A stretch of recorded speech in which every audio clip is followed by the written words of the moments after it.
घमंडी जेठानी और गरीब देवरानी का करवा चौथ। अजी आपको कितनी बार कहा है मैंने, मैं जो पहनती हूँ मुझे पहनने दीजिए, और इन कपड़ों में आखिर बुराई ही क्या है। ओहो ससुर जी, हमारी सास अभी कोई बुढ़िया थोड़ी हो गई। अभी तो मेरी सास जवान है, जवान।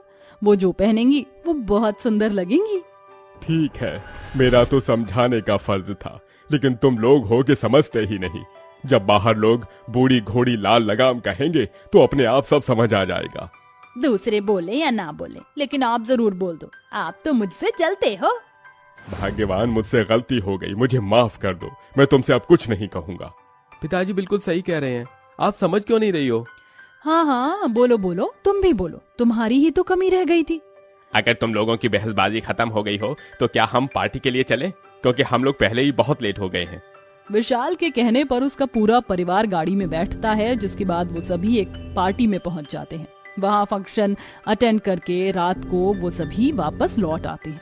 विशाल अपने कमरे में रेस्ट करने के लिए जाता है, तभी उसकी गर्लफ्रेंड की कॉल आती है। अच्छा हुआ तुमने याद किया, मुझे तुम्हारी बहुत याद आ रही है। मुझे भी तुम्हारी याद आ रही है। कल हम सुबह मंदिर के पास मिलेंगे। अगले दिन सुबह मधुबाला और विशाल दोनों ही मंदिर के पास मिलते हैं। अब मुझसे तुम्हारे बिना नहीं रहा जा रहा मधुबाला। तुम जानती हो ना, तुम्हारे बगैर एक एक पल मेरे लिए कितना मुश्किल होता है। क्यों ना अब हम लोग शादी कर लें? ये सुनने के लिए मेरे कान तरस रहे थे। आखिर तुमने शादी के लिए बोल ही दिया। लेकिन शादी करने से पहले मैं तुम्हें कुछ बताना चाहता हूँ। मैं तुम्हें कुछ बताना चाहती हूँ, लेकिन पहले तुम अपनी बात पूरी करो। दरअसल मेरे परिवार में 2 आइटम बम है, एक मेरी माँ और मेरी बड़ी भाभी। वो बहुत अमीर घराने से हैं और ऊपर से बहुत ज्यादा घमंडी भी। और तुम गरीब हो, क्या तुम उनके साथ एडजस्ट कर लोगी? अच्छा ऐसी बात है, तुम चिंता मत करो, मुझे उन लोगों के साथ में कोई दिक्कत नहीं होगी। मधुबाला और विशाल दोनों उसी मंदिर में शादी कर लेते हैं, जिसके बाद विशाल मधुबाला को अपने साथ अपने घर ले आता है, जहां उसकी माँ मधुबाला के पहने हुए कपड़े और उसे देखकर कहती है, कौन है ये लड़की और इसके गले में ये वरमाला क्या कर रही है?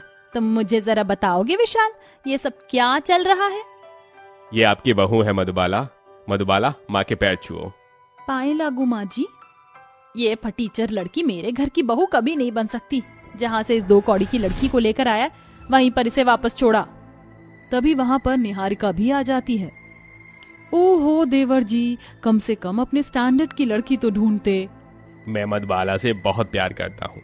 आज से ये मेरी पत्नी है, और अगर इस घर में मेरी कोई जगह नहीं तो ठीक है, मैं अपनी पत्नी को अपने साथ ले जाऊंगा। विशाल मधुबाला का हाथ पकड़कर उसे लेकर जाने ही वाला होता है कि तभी सरोज उसे रोक लेती है। कहीं जाने की जरूरत नहीं है तुम्हें। इस घर में रहने से अब और कोई मना नहीं करेगा। ले जाओ इस लड़की को इस घर के अंदर। घर में तो दोनों को जगह मिल ही जाती है, लेकिन निहारिका पहले दिन से ही बेचारी मधुबाला को अपनी अमीरी का घमंड दिखाने लगती है। इस घर में पहले ही नमूने कम थे क्या, जो तुम भी आ गई। खैर अब आ ही गई हो तो तुम्हारी हैसियत इस घर में नौकरानी से कम नहीं होने वाली। तभी डिलीवरी बॉय आता है और निहारिका उससे अपना पार्सल ले लेती है, जिसमें से डायमंड का नेकलेस निकलता है। देख रही हो डायमंड कैसा होता है? ये डायमंड का नेकलेस मैं करवा चौथ वाले दिन पहनूंगी। तुम्हें पता है ये डायमंड का नेकलेस कितने का आया? पूरे 50 लाख रुपए का। तुमने तो कभी सपने में काउंटिंग भी नहीं की होगी इतने पैसों की। सही कहा जेठानी जी, हम कहाँ और आप कहाँ। आपका ये नेकलेस बहुत सुंदर है। निहारिका अपना डायमंड का नेकलेस लेकर वहां से चली जाती है और मधुबाला वहीं खड़ी रहती है। तभी वहां पर सरोज आकर कहती है, यहाँ खड़े खड़े क्या कर रही हो? तुम्हें यहाँ पर फोकट की रोटी तोड़ने कोई नहीं देगा। चलो जाकर काम करो, काम करोगी तभी रोटी मिलेगी। जी माँ जी, अभी घर का सारा काम कर देती हूँ। मधुबाला बहुत ही शांत स्वभाव की होती है। वो सबकी बातें सुनने के बाद किसी को कोई जवाब नहीं देती और घर के सारे काम बहुत अच्छे से करती है। इधर मधुबाला घर के सारे कामों में लगी होती है, तो दूसरी तरफ दोनों सास बहू करवा चौथ की शॉपिंग कर रही होती हैं। महंगी महंगी साड़ियाँ, महंगी महंगी ज्वेलरी लेती हैं। करवा चौथ पर जितनी भी अमीर औरतें बहुएं आने वाली हैं ना, उन सब में मैं और मेरी सास अलग ही चमकेंगी। मधुबाला घर में पोछा लगाते हुए ये सुन रही होती है। बस भगवान से दुआ करो कि ये लड़की हमारे साथ ना जाए। अगर ये गई तो वहाँ हमारी बेइज्जती हो जाएगी। ये सुनकर मधुबाला को थोड़ा बुरा तो लगता है, लेकिन वो फिर भी कुछ नहीं कहती। सारे काम करने के बाद वो अपने कमरे में सोने जा रही होती है, तभी सरोज उसे रोक लेती है। अरे अभी से सोने कहाँ चली, पहले थोड़ी देर मेरे पैर तो दबा।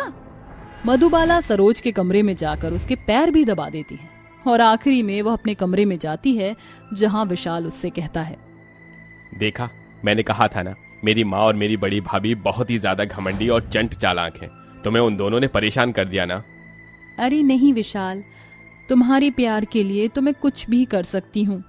तुम बहुत अच्छी हो। चलो ये बताओ, क्या तुम मेरे लिए करवा चौथ का व्रत रखोगी? ये भी कोई भला पूछने की बात है? करवा चौथ का त्योहार एक सुहागन औरत के लिए कितने मायने रखता है, इसकी कल्पना तुम कर भी नहीं सकते। और ये सौभाग्य मैं कैसे छोड़ सकती हूँ? मैं तुम्हारे लिए करवा चौथ का व्रत जरूर रखूंगी, वो भी पूरी श्रद्धा के साथ। मधुबाला के ऐसा कहने के बाद विशाल उसे गले लगा लेता है। देखते ही देखते कुछ ही दिनों में करवा चौथ का व्रत आ जाता है, जिस दिन मधुबाला पूरी दिन भूखी रहती है और फिर भी घर के सारे काम करती है। तो वहीं उसकी जेठानी और सास दोनों सज धज कर अपनी अमीर सहेलियों से मिल रही होती है। अरे निहारिका, आज रात के फंक्शन में आओगी ना? सारी अमीर औरतें वहीं से अपना करवा चौथ का व्रत खोलेंगी। मैं और मेरी सास वहां ना आए, ऐसा हो सकता है क्या? अरे हम तो जरूर आएंगे। तुम्हें तो पता है ना, हमें देखने के बाद वहां की औरतें कितनी जलने वाली हैं। सही कहा तुमने, चलो मैं चलती हूँ, शाम को समय पर पहुंच जाना। शाम को सरोज और निहारिका महंगे महंगे गहने और महंगे कपड़े पहनकर पूरे परिवार के साथ फंक्शन में पहुंच जाती हैं, जहां बहुत अमीर अमीर औरतें आई होती हैं। उन सभी अमीर औरतों में सबसे सिंपल कपड़े मधुबाला ने पहने होते हैं। निहारिका उसे देखकर कहती है, ये 2 कौड़ी की लड़की आज यहाँ सभी औरतों के बीच हमारी बेइज्जती करवाएगी। इससे अच्छा तो हम इसे लाते ही नहीं। निहारिका ऐसा कहती ही है कि तभी कुछ औरतें मधुबाला के पास आती हैं और कहती हैं, अरे मधुबाला, तुम यहाँ पर कैसे? तुमने तो यहाँ आकर हमें बहुत बड़ा झटका दे दिया। इस फंक्शन में इतने बड़े लोग आने वाले हैं, हमें तो पता ही नहीं था। हर रोज तुम्हारे पिता शेखर की कोई ना कोई खबर न्यूज़पेपर में छपती ही रहती है। बहुत बड़े बिजनेसमैन है तुम्हारे पापा। लेकिन तुम कुछ समय से अचानक से गायब हो गई। कहाँ थी तुम? मैंने अपनी पसंद के लड़के से शादी कर ली थी। इनसे मिलिए, ये मेरे पति विशाल हैं, ये मेरी जेठानी और ये मेरे सास ससुर। बिल्कुल सिंपल कपड़ों में भी वहां की औरतों में मधुबाला छा जाती है, क्योंकि वो कोई छोटे मोटे घर से नहीं, बल्कि एक बहुत बड़े अमीर बाप की बेटी थी, जिसकी खबर ना तो विशाल को थी और ना ही निहारिका और सरोज को। जब उन्हें इसके बारे में पता चलता है तो उन्हें बहुत बड़ा झटका लगता है। वहीं निहारिका और सरोज को अपनी गलती का एहसास भी होता है, जिसके चलते वो मधुबाला से माफी मांगती हैं। तुम इतने बड़े बाप की बेटी थी। मैंने तुम्हें कितने कितने ताने सुनाए, कितना कुछ कहा, लेकिन तुमने पलटकर जवाब तक नहीं दिया। मुझे माफ कर दो मधुबाला, मुझसे बहुत बड़ी भूल हो गई। इतनी अमीर होकर भी जरा सा घमंड नहीं। मैंने तुमसे अपने पैर दबवाए और तुमने इनकार भी नहीं किया। तुम सच में बहुत अच्छी हो, मुझे माफ कर देना बहू। आपको अपनी गलती का एहसास है, मेरे लिए इतना ही काफी है। और जेठानी जी, अमीर गरीब कुछ नहीं होता, इंसान का दिल साफ होना चाहिए। कभी कभी अमीरी भी साथ छोड़ देती है। निहारिका और सरोज दोनों ही मधुबाला की बात को बहुत अच्छे से समझते हैं। उसके बाद से वो सभी एक ही परिवार में खुशी खुशी रहने लगते हैं। बारिश में गरीब के घर आए अमीर मेहमान। एक गांव में 2 सहेली थीं। एक का नाम है हेमा और दूसरे का नाम सुप्रिया। दोनों एक साथ स्कूल पढ़ा करती थीं, लेकिन किसी दौरान सुप्रिया को अपने माता पिता के साथ गांव छोड़कर अमेरिका जाना पड़ गया। जाने से पहले वो अपनी सहेली हेमा से कहती है, हेमा, तुम मेरी सबसे अच्छी दोस्त हो और तुम्हारे अलावा मेरी कोई दोस्त सबसे अच्छी नहीं होने वाली। ये मेरा तुमसे वादा है। अब हम दोनों अलग हो जाएंगे। मुझे तुम्हारी बहुत याद आएगी। हेमा सुप्रिया की बातों को सुनकर रोने लगती है और रोते हुए सुप्रिया से कहती है, ऐसी बात नहीं है, मैं तुम्हें कभी नहीं भूल पाऊंगी। तुमने मेरी परेशानियों में, मेरी तकलीफ में बहुत साथ दिया है। स्कूल में जब भी मुझे किसी की जरूरत पड़ती तो तुम सबसे पहले मेरे पास खड़ी रहती। तुम्हारे एहसान तो मैं जिंदगी में कभी नहीं भुला पाऊंगी। तभी वहां पर सुप्रिया की माँ पुष्पा आती है और सुप्रिया को ले जाती है।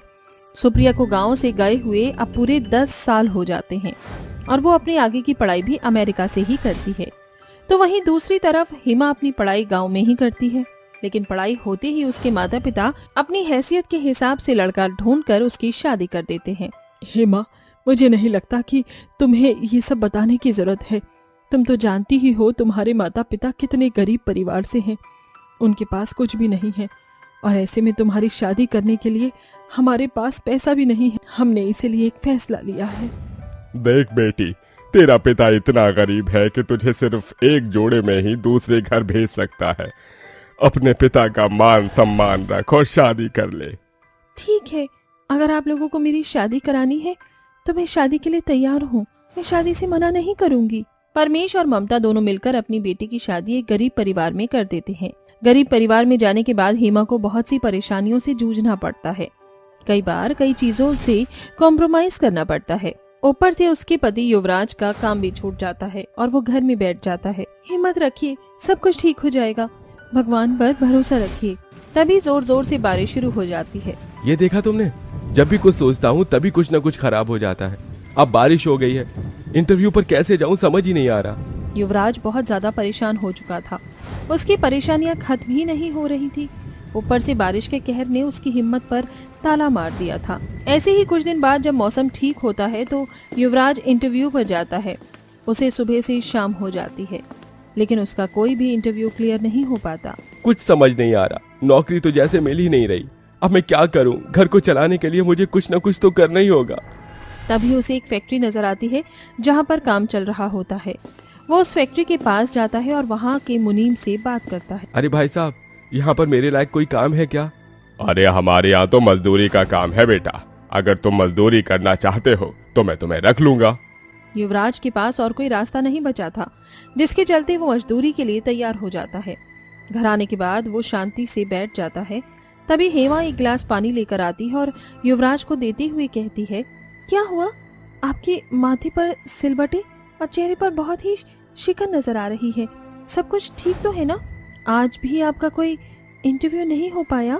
युवराज कुछ कहता उससे पहले ही उसके घर की छत टपकने लगती है और छत से टपकता हुआ पानी उसके गिलास में आकर गिर जाता है। देखा तुमने, बस इसी चीज की कमी रह गई थी।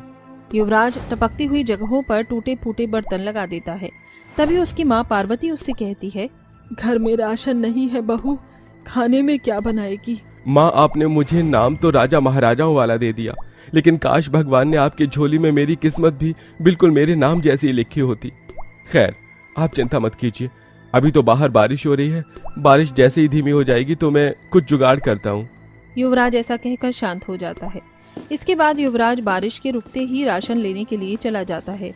वहीं अपने घर के बाहर हेमा रुके हुए पानी को नाली की तरफ झाड़ू से निकाल रही होती है। तभी वहाँ उसकी पड़ोसन पारुल आ जाती है। अरे हेमा बहन, मैं तुम्हें काम बताने आई हूँ।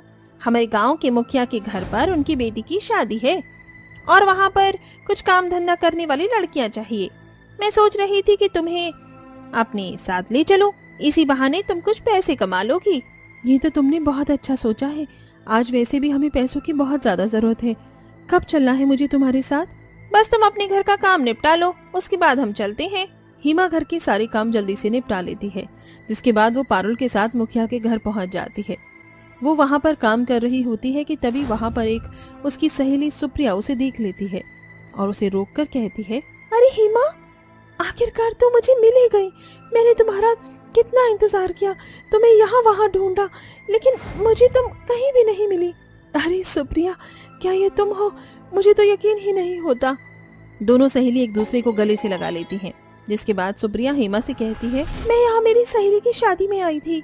दरअसल अब तुम इतने सालों बाद मुझे मिली हो तो मैं सोच रही थी क्यों ना अब मैं तुम्हारे घर पर ही आ जाऊँ। कुछ दिन हम साथ बिता लेंगे और मुझे यहाँ होटल भी नहीं ढूंढना पड़ेगा। हाँ हाँ, क्यों नहीं, ये तो तुमने बहुत अच्छा सोचा है। चलो, तुम्हारा सामान कहाँ है? मुझे दे दो, मैं लेकर चलती हूँ। हेमा अपनी सहेली सुप्रिया को अपने साथ अपनी ससुराल ले आती है, जहाँ सुप्रिया उसका घर देखकर अचंभित रह जाती है, लेकिन अपनी सहेली हेमा से कुछ नहीं कहती। ये मेरा और युवराज जी का कमरा है, तुम यहाँ पर आराम से सो जाना। रात के समय यहाँ पर जब बारिश होती है तो पानी नहीं टपकता, तुम यहाँ चैन की नींद सो पाओगी। हेमा ऐसा कहकर उसे कमरे में छोड़ आती है और अपने पति के पास आकर उनसे कहती है, युवराज जी, मेरी सहेली मुझे कई सालों के बाद मिली है। मैं नहीं चाहती कि उसे पता चले कि हमारे घर में दाने दाने के लाले पड़े हैं। आप कुछ कीजिए और राशन लेकर आइए ताकि मैं अपनी सहेली के लिए कुछ बना सकूं। ठीक है, चिंता मत करो, तुम्हारी सहेली को कुछ पता नहीं चलेगा। युवराज ने पहले ही कई लोगों से उधार ले रखा था, जिसके चलते उसके आसपास की दुकान वाले उसे उधार राशन भी नहीं देते। ऊपर से उसे उसके दोस्त उधार पैसे भी नहीं देते, जिसके चलते वो गांव के मुखिया के पास जाता है और अपनी सोने की अंगूठी उसके पास गिरवी रख देता है। मुखिया जी, मुझे पैसों की सख्त जरूरत है, आप मेरी अंगूठी रख लीजिए और मुझे पैसे दे दीजिए। अंगूठी के बदले मुखिया पैसे दे देता है, जिसके बाद युवराज दुकान से ढेर सारा राशन लाकर अपने घर पर रख देता है और हेमा अपनी सहेली सुप्रिया के लिए उसकी पसंद का हर एक खाना बनाती है। पूरा परिवार उस दिन पेट भर के खाना खाता है, जिसके बाद सभी लोग सोने चले जाते हैं। आधी रात के समय अचानक से युवराज के घर का दरवाजा बजने लगता है। ओहो, इतनी रात में कौन आया है हमारी नींद खराब करने? युवराज नींद से जागकर बाहर आता है, जहाँ वो सभी लोग उसका बाहर इंतजार कर रहे होते हैं जिनसे युवराज ने पैसा लिया था। अरे भाई, पूरा 1 साल हो गया है, अभी तक तुमने हमारा पैसा नहीं चुकाया। अरे भाई, इतने सालों से इसने मेरा पैसा भी नहीं चुकाया। अरे मैंने तो दोस्त के नाते पैसा दिया था, लेकिन ये तो मेरा पैसा ही हड़पने की कोशिश कर रहा है। अब तो मैं यहाँ से पैसा लिए बिना जाऊंगा ही नहीं, अभी के अभी में हमें पैसा चाहिए। सभी लोग उससे पैसे मांग रहे होते हैं। तभी वहाँ हल्ला गुल्ला सुनकर हेमा बाहर आ जाती है और उन लोगों की बातें सुन लेती है, जिसके चलते वहाँ रोते हुए सभी कर्जदारों से वो कहती है, मैं आप लोगों के हाथ जोड़ती हूँ, मेरी सहेली घर पर आई हुई है, अगर उसने ये सब देखा तो उसे बहुत बुरा लगेगा, प्लीज आप सभी अपने घर चले जाइए। ये सब कमरे की खिड़की से सुप्रिया सुन लेती है और उसे बहुत बुरा महसूस होता है।